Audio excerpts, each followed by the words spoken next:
Hi guys, I'm Andy, welcome back to Scottish Shane Productions and another video. The annual Leyland Model exhibition has come and gone. Wow. That's all I've got to say about it, is wow. Let's talk about it. So, Leyland District Model Railway Society 2024 Model Exhibition at Leyland Civic Centre. Wow. Yeah.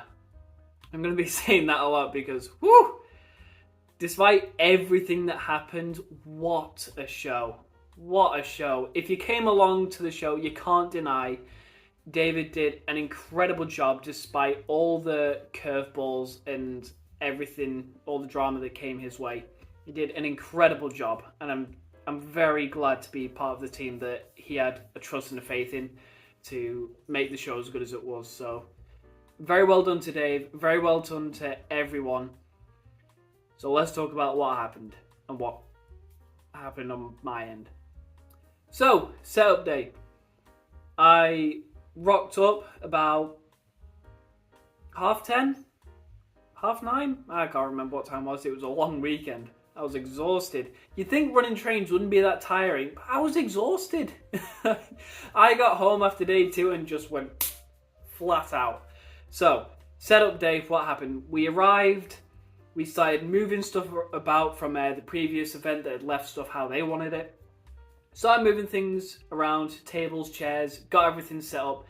David had a plan of how much space he needed, how tables need to be, how chairs need to be. So I did my best, sorting that out. We measured out the spaces we needed. And while all this is going on, you don't realise how big an event can make, a small hall look. Because when setting up, I thought, this space is kind of small. But then when everything's set up, you're like, whoa, this is huge. And then really it's not. It's just space used very, very well to fit a lot in. And I think that's one thing that Dave was very good at, is fitting a lot in a very small space. So, we brought Heatherly, the club's layout, because the one that was meant to turn up this year wasn't ready this year. We just didn't have enough time to work on it. So that's coming next year. So we brought Heatherly in. We set it up. It took us maybe about an hour to set it up and about half an hour to tear it all down. I'll never understand that. Why is setting up so hard but taking it down is so easy? I don't get it. Maybe it's the power of destruction. So we set Heatherly up, we gave it a test run with Mike's 04, and honest to God, that 04 has probably had more fame at that exhibition than any bit of stock that weekend. It got used to hell and back, so Mike, I hope I used your 04 well. So we set everything up, we aligned everything, did some testing, everything ran great. And then as we were, starting to take a step back, let the 04 do a couple of laps on each lane of the fiddle yard, each directions. We then started to see some of the other exhibitors were coming in. We started to say hello, we started to talk, we started to have a look at their layouts and see what they'd brought. And I must say, some of the stuff that was there was absolutely beautiful. It really was. There was a lot, and I mean a lot of Engage there this year. But surprisingly, I believe there were 2 Network Southeast theme layouts. No, sorry, there was one Network Southeast theme layout. There was a London Transport themed layout. There was an American, I believe it was smaller than Engage. It was a beautiful, really nicely done layout. There was the Rock and Rail, the dinosaur railway, which honestly made me laugh. I loved it. It was so well put together. There was the 00 gauge DCC layout, which was really, really nice to look at. What else was there? I think that was it. There's Network Southeast, London Transport. There was the American one. There was the 00 gauge DCC. There was Heatherly. And then there was Rock and Rail. Oh, and then there was another club members in their 009 gauge, which was really, really cool as well. So overall, great weekend. Everyone was such a blast to talk to. Setting up and going through everything, like I've not been part of the setup at an exhibition before, at least in this sort of magnitude. Like I've not been part of the team that's putting on this show that everyone's coming to. So it really felt like I was part of the team, and I'm really glad the guys did everything they could to make sure it's like, okay, this is the new guy. Let's delegate some jobs to him, make sure he doesn't get too overwhelmed. It was a blast. I had such a great time. So, setup was done. We did our checks that we needed to do. We covered up the layout, and then everyone went home for the night. I went to work, got my ass kicked, and then I came back the next day for day one. Except I was late. So, I had my son that night. Me and my partner have split, so I have Caleb every other day. I had Caleb that night, and he just would not settle. So I ended up being late. Instead of being there like 8:30, 9 o'clock, I got there for about 10:30. I was about an hour late, so it wasn't too bad. Everyone was very understanding, which I was very appreciative of. And I got stuck right in. I jumped on heavily, picked up a controller, relieved the guy who was on it. He went for a bite to eat. And honestly, I was having a great time. Apart from one of the times where, if you saw the travelling post office train behind either the Class 24 or the High-Mech, there was one point where the rear coach came off under the tunnel at the station section. And I didn't realise until the train had gone back around, hit it, brought it through the filler yard when I wasn't looking. And then I hear it coming, so I look on the scenic section and I just see part of the carriage on the front. And I'm like, that's not meant to be like that. It was a bit of an embarrassing moment, but these things happen, you know? So we got on with that. And then I got onto the quarry side, which is kind of like the grand main attraction of the layout, is a fully working quarry. An empty train will come in, get loaded in real time, and then take the fully loaded train out, and then we'll empty out all the hoppers, do it again. And we did that for the majority of the rest of day one, and it was great. I really enjoyed it. And I can't wait to see the one we do in double O gauge as well, because these little hoppers, they only took about what, maybe 5 to 15 grams of ballast. These hoppers are probably going to take close to 500 grams, so loading those is going to take a lot longer and probably a lot more skill. So it's training well needed for when the DCC layout comes into public view. So day one came and went, no dramas, nothing special or anything to really talk about. And then day two came around. I was there on time this time, but the treasurer, Mike, he pulled me to the side and he put his hand on my back like, Andy, come with me. And immediately, just anxiety and everything, just ADHD, brain explode. I'm like, oh God, I've done something and I'm in serious trouble. No, not even remotely close. The guy who was originally operating the quarry on day one, his name's Morris. He's a great chap. He's the club's president. He'd fallen ill that morning. He said late the night of day one, he was at home and he had some serious dizzy spells, so he couldn't make it to the exhibition that morning.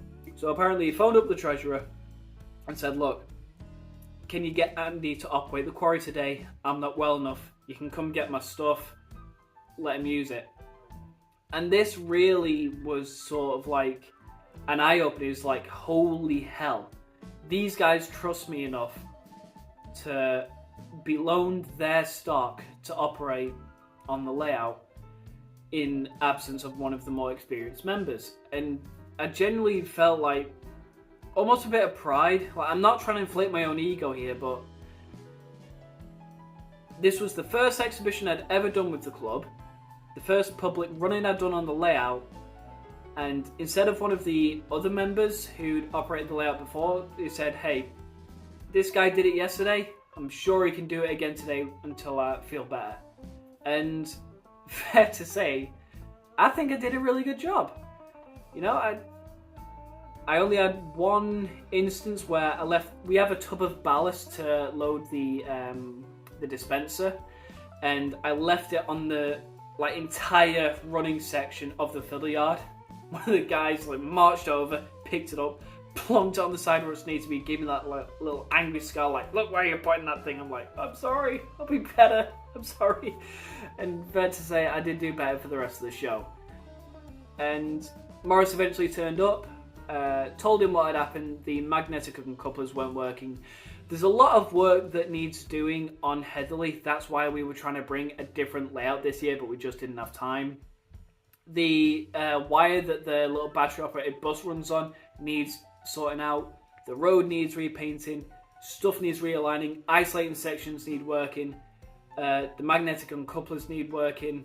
The quarry unloader itself needs some work doing to it. So that's why for next year we're not going to bring Heatherley, as far as I'm aware. We're going to bring another layout. I got told the name, but I forgot it. So Morris turned up at the end of day 2. We started tearing everything down as quick as we could. And in about 2 hours, we had the entire hall emptied of everything. What took us nearly 6.5 hours to set up on Friday was all gone in 2 hours on the Sunday afternoon. It's like, as humans, we are just born to demolish, aren't we? So the exhibition came and went, and I've never wanted something to not end like this exhibition did. I could have operated that exhibition day after day for years. I had such a great time. And not only was I trusted to be, part of the team. This sounds rigged because it was a Leyland layout at a Leyland annual show. We won the best in show as voted by the public. So you can't say it was rigged, it was public votes. We had a little sheet of paper with every layout listed.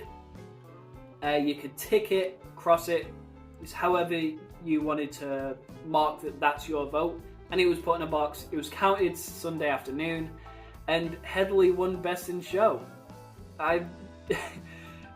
When I heard about it, it was like, really? Like, us? I'm surprised the DCC layout didn't win, because the amount of detail on that is gorgeous, and the Network Southeast Engage was absolutely amazing. The table that this is all set up on, which I'll show you in a minute, was probably that size, and the amount of detail in it was incredible. Absolutely incredible. Brilliant layout. So, thank you to the guys who operated with the layout on both days. Thank you for putting up with me. And I'm really looking forward to doing it again next year. Or maybe if Heatherley goes out to a show in future, I look forward to operating it with you then. So that's what happened throughout the 3 days. I cannot wait to do it again next year. And I will say this, I did not leave empty-handed. Absolutely not. With some of the bargains that was there, I had to pick something up. And you're currently sat on the bargain, propped up. So I will now turn the camera around and I'll tell you what I've bought. So here it is. Now you might be thinking to yourselves, oh my god Andy, how much did you spend? So everything on here, minus the 4 industrial locos, I've been using those to test the coal stage and it works. Everything here cost £100. I am not actually less than £100 because this Voyager was discounted. So let me talk you through it. We recently got a huge donation at the Leyland Model Club and we were selling these station bits in the coal stage. Now these are incredibly well made. I mean, if you look at this, it's got gutters, it's got lights, and the area it sits, it's got carpet on the interior, it's got drain holes, it's incredibly well built, and these stations are made of wood. They are built to last. So I'm going to tell you 3 options to what you think the stations and the coal stage cost me. Pause the video in a sec. Do you think it cost £30, £60 or £50? Take a guess.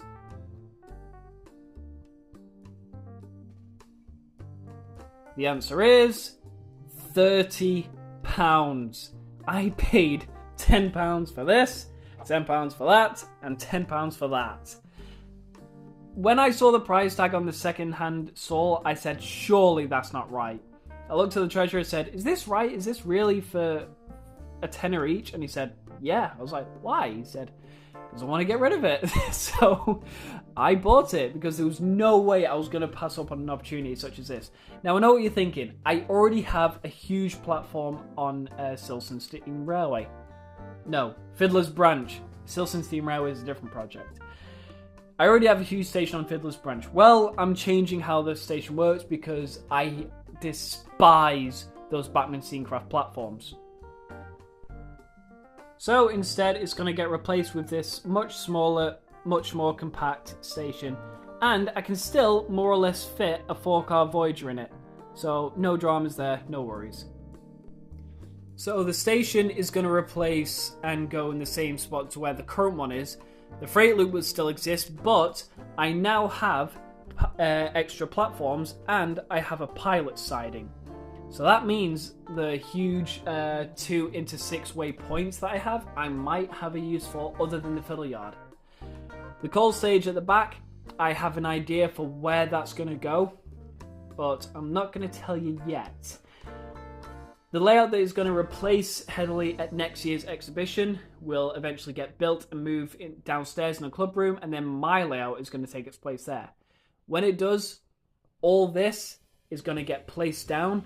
I'm going to figure out what I want and where I want it to go, and then we'll go from there, and you will see a huge update to what is going on. As well as all that, I also got this tiny little coaling stage thing with some timber to fire up steam engines in the morning, so that'll definitely be going as part of the steam engine shed. I also got this absolutely gorgeous Virgin Voyager, the Bombardier Voyager this one is. I believe Bachmann did 2 versions of this 4-pack. They did the Maiden Voyager and they did the Bombardier Voyager. Now this is very second-hand, as you can see, with the attempt at weathering on top. And if you can look closely, the name has been scratched off. So, will I get this sorted? I don't know. And also the branding's been taken off. If you see this train, 9 times out of 10, you know for a fact it's a Virgin Voyager. So, I'm just glad to have this train in my collection. It is a huge part of the era of 1994 to 2004, when these were introduced and part of Virgin trains. And I'm very, very happy to finally have it in my fleet. I will test it at Leyland Model Club soon. So my friends, that's it. The Leyland Model Railway exhibition has come and gone until Leyland goes to Halls for All next year. We are changing venue. Definitely not because the council screwed us. But until then, my friends, thank you so much for watching this video. Thank you for coming to the exhibition if you did. And as always, my friends, I will see you in the next video and see you later. Bye for now.